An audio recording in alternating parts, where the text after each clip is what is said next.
Annyeong guys, JD here. This is a video introduction about the making of a clone of StreamDeck. I want to make this video not only to keep a kind of diary about the progress of what I do and to keep me motivated to do stuff, but also to get feedback from you. I've made some tests with Arduino that allow me to use push buttons, rotary encoders and potentiometers with it. Then I've created an application that listens to the Arduino's serial port and launches events when some input has been triggered. I've used C# and .NET Core, so this project can run on Windows, Linux and macOS without having to rewrite much code.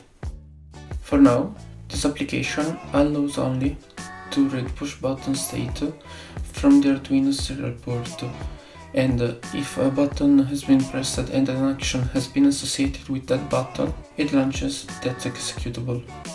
Also, for now, it's only compatible with Windows, but in the future it will be cross-OS.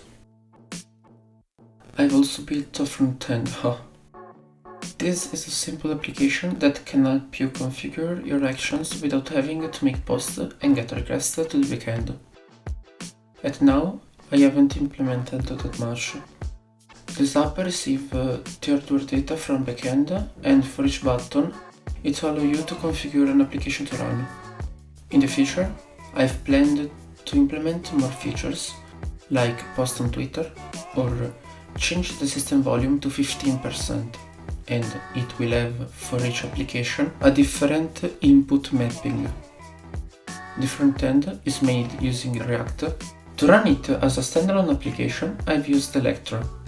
During this last week, I worked on reducing the pin used by push buttons on Arduino.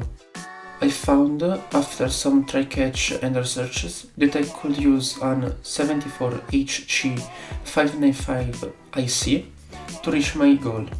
I don't know much about electronics, but essentially it allows you to store data or transfer binary data from it.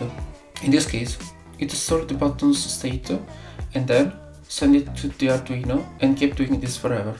So I've made this schematic, and after I have destroyed the previous test, I've connected everything as shown by these timelapse.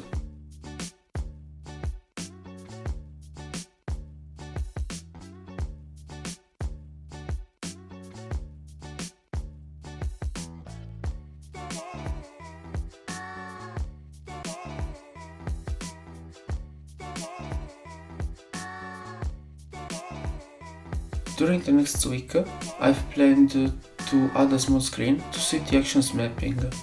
This project is open source and fully customizable, so if you want to contribute, in the video description there's the project GitHub page, and you can request stuff here by opening an issue or on the comment section of this video.